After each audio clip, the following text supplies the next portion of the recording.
এবার ভারতের সেন্সাস বা আদমশুমারি, সেন্সাস রিপোর্ট থেকে প্রচুর তথ্য জানার থাকে, তবে অত কিছুতে যাব না।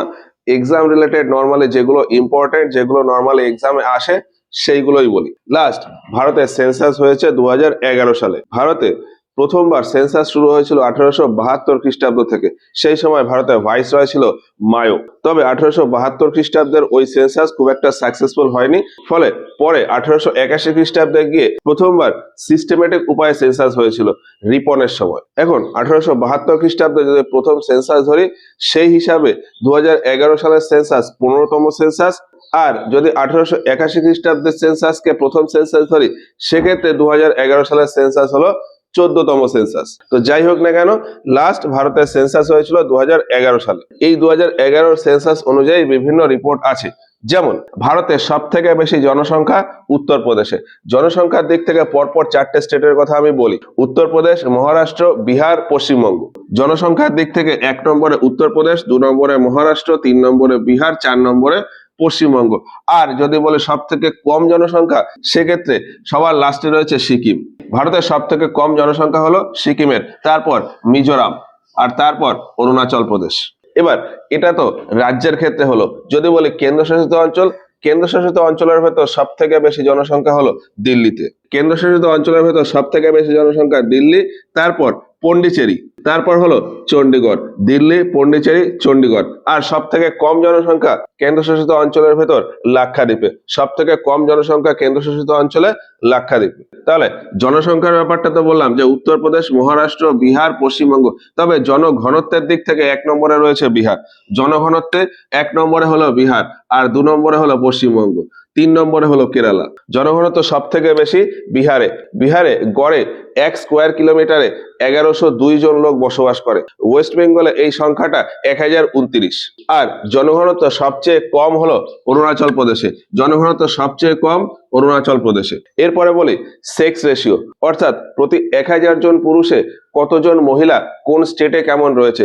সেক্স রেশিওর দিক থেকে ভারতে সব থেকে বেশি সেক্স রেশিও হলো কেরালাতে। কেরালাতে সেক্স রেশিওর ভ্যালু 1084, অর্থাৎ কেরালাতে অন অ্যান এভারেজ 1000 জন পুরুষ থাকলে 1084 জন মহিলা রয়েছে। তো সেক্স রেশিওতে সবার ওপরে রয়েছে কেরালা, তারপর তামিলনাড়ু, তারপর অন্ধ্রপ্রদেশ, তারপর ছত্তিশগড়, তারপর বিহার।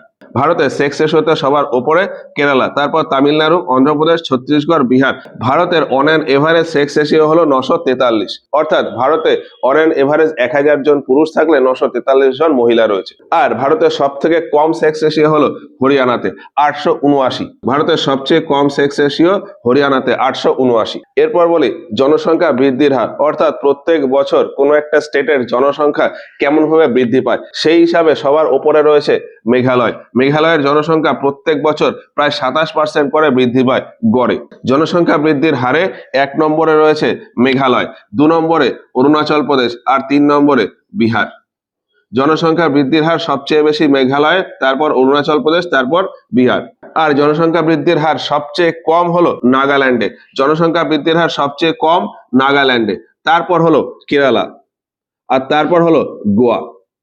জনসংখ্যা বৃদ্ধির হার সবচেয়ে কমের দিক থেকে নাগাল্যান্ড, কেরালা, তারপর গোয়া। এরপর বলি ভারতের এডুকেশন বা সাক্ষরতার দিক। ভারতে অন অ্যান এভারেজ সাক্ষরতার হার 74% মতন, 74.06% মতন আছে। এটা ছেলেদের ক্ষেত্রে বেশি আর মেয়েদের ক্ষেত্রে কম। ছেলেদের ক্ষেত্রে নর্মালি সাক্ষরতার হার 82% মতন, আর মেয়েদের ক্ষেত্রে 65% মতন। সেই হিসাবে অন অ্যান এভারেজ করে আসে 74.06% মতন। ভারতের সবচেয়ে বেশি সাক্ষরতার হার হলো কেরালাতে। অন অ্যান এভারেজ কেরালার 94% লোকজন শিক্ষিত। সবচেয়ে বেশি সাক্ষরতার হার কেরালা, তারপর হলো মিজোরাম। সবচেয়ে বেশি সাক্ষরতার হার হলো কেরালা, তারপর মিজোরাম। সাক্ষরতার দিক থেকে 1 নম্বরে রয়েছে কেরালা, 2 নম্বরে হলো মিজোরাম। আর সবচেয়ে কম সাক্ষরতার হার হলো বিহারে। সবচেয়ে কম সাক্ষরতার হার বিহার। বিহারের সাক্ষরতার হার 65% মতন। আর মহিলা সাক্ষরতার কথা যদি বলি, মহিলা সাক্ষরতার ক্ষেত্রেও 1 নম্বরে রয়েছে কেরালা, 2 নম্বরে রয়েছে রাজস্থান। কেরালাতে সবচেয়ে বেশি মহিলা শিক্ষিত আর সবচেয়ে কম শিক্ষিত মহিলা হলো রাজস্থান। এবার ভারতের যে জনসংখ্যা তার প্রায় 32% শহরে বসবাস করে, আর বাকি 68% গ্রাম এলাকায় বসবাস করে। এর ভেতর শহরীয় বা নগরীয় জনসংখ্যা সব থেকে বেশি মহারাষ্ট্রে, আর গ্রামীণ জনসংখ্যা সব থেকে বেশি হিমাচল প্রদেশে। নগরীয় জনসংখ্যা সব থেকে বেশি মহারাষ্ট্র, আর গ্রামীণ জনসংখ্যা সব থেকে বেশি হিমাচল প্রদেশ। এখন যেমনটা বললাম যে মহারাষ্ট্রে শহরীয় জনসংখ্যা সব থেকে বেশি, এর ভেতরেও বোম্বেতে সবচেয়ে বেশি লোক বসবাস করে। ভারতের ভেতর কোন শহরে যদি সবচেয়ে বেশি লোক বসবাস করে সেটা হলো বোম্বে। বোম্বেতে প্রায় 1,84,000 লোক বসবাস করে। শহরীয় জনসংখ্যার দিক থেকে 1 নম্বরে রয়েছে বোম্বে, তারপর দিল্লি, তারপর কলকাতা। বোম্বের জনসংখ্যা প্রায় 1,84,00,000, দিল্লির জনসংখ্যা প্রায় 1,63,00,000, আর কলকাতার জনসংখ্যা প্রায় 1,40,00,000। ভারতে টোটাল জেলার সংখ্যা 707টা। ভারতের মানুষজনের গড় আয়ু 68 বছর। এর ভেতর ছেলেদের গড় আয়ু মোটামুটি 67 বছর, আর মেয়েদের গড় আয়ু মোটামুটি 69 বছর। ভারতের টোটাল জনসংখ্যার ভেতর প্রায় 80% হিন্দু কমিউনিটিতে বিলং করে, 14% মতন মুসলিম কমিউনিটি, 2.3% মতন খ্রিস্টান কমিউনিটি, আর অন্যান্য কমিউনিটি দিয়ে বাকি পার্সেন্টেজটা আছে। ভারতে সবচেয়ে বেশি যে ভাষা বলা হয় সেটা হলো হিন্দি, তারপর বাংলা। ভারতে সবচেয়ে বেশি বলা হয় হিন্দি, তারপর বাংলা, তারপর তেলেগু, তারপর মারাঠি, তারপর তামিল। হিন্দি, বাংলা, তেলেগু, মারাঠি, তামিল। ভারতে বেকারত্বের হার অন অ্যান এভারেজ 7.3%। যেমনটা বললাম যে লাস্ট ভারতের সেন্সাস হয়েছিল 2011 সালে, এরপর সেন্সাস হওয়ার কথা ছিল 2021-এ, কিন্তু কোভিড প্যান্ডেমিক সিচুয়েশনের জন্য সেটা পোস্টপোন করে দেওয়া হয়। সরকারের যেমন নোটিশ আছে সেই হিসাবে এই বছর 2026 সালের 1 অক্টোবর থেকে ভারতের 16তম সেন্সাস হওয়ার কথা, অর্থাৎ 2026 সালের 1 অক্টোবর থেকে ভারতে সেন্সাস শুরু হবে, এবং মোটামুটি 2027 সালের মাঝামাঝি সময়ে ভারতের সেন্সাস রিপোর্ট পাবলিশ হয়ে যাবে। এখন 2011 সালের সেন্সাস রিপোর্ট অনুযায়ী পশ্চিমবঙ্গের কিছু তথ্য দিয়ে রাখি। পশ্চিমবঙ্গের আয়তন 88,750 স্কোয়ার কিলোমিটার, যেটা ভারতের পুরো আয়তনের 2.7%। আর আয়তনের দিক থেকে ভারতে 14 নম্বর স্থানে রয়েছে। পশ্চিমবঙ্গ ভারতের আয়তনের দিক থেকে 14 নম্বর স্টেট। পশ্চিমবঙ্গের ভেতর সব থেকে বড় জেলা হলো দক্ষিণ চব্বিশ পরগনা, সব থেকে ছোট জেলা হলো কলকাতা। টোটাল 23টা জেলা বা ডিস্ট্রিক্ট রয়েছে, এর ভেতর সব থেকে বড় দক্ষিণ চব্বিশ পরগনা, সব থেকে ছোট কলকাতা। যদিও এই কলকাতাতে জনঘনত্ব সবচেয়ে বেশি। পশ্চিমবঙ্গের ভেতর সবচেয়ে বেশি জনঘনত্ব হলো কলকাতাতে, আর সবচেয়ে কম জনঘনত্ব হলো কালিম্পং ডিস্ট্রিক্টে। কলকাতার জনঘনত্ব প্রত্যেক স্কোয়ার কিলোমিটারে 24,000 প্লাস, অর্থাৎ 1 স্কোয়ার কিলোমিটারের ভেতর কলকাতাতে গড়ে 24,250 জন লোক বসবাস করে। পশ্চিমবঙ্গের টোটাল জনসংখ্যা হলো প্রায় 9.13 কোটি, অর্থাৎ 9,13,00,000 মতো।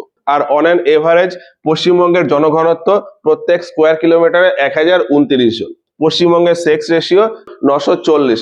এর ভেতর সবচেয়ে কম সেক্স রেশিও হলো কলকাতাতে, সবচেয়ে বেশি সেক্স রেশিও দার্জিলিং এ। কলকাতাতে সেক্স রেশিও 899, আর দার্জিলিং এ 971 মতো। যেমনটা বললাম যে পশ্চিমবঙ্গে টোটাল জেলার সংখ্যা 23টা। প্রত্যেকটা জেলাতে একটা করে জেলা পরিষদ থাকে, কিন্তু দুটো জেলাতে কোনো জেলা পরিষদ নেই।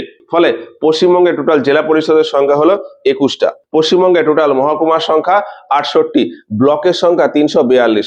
মহকুমা 68, টোটাল ব্লক হলো 342, আর টোটাল পঞ্চায়েতের সংখ্যা 3,354।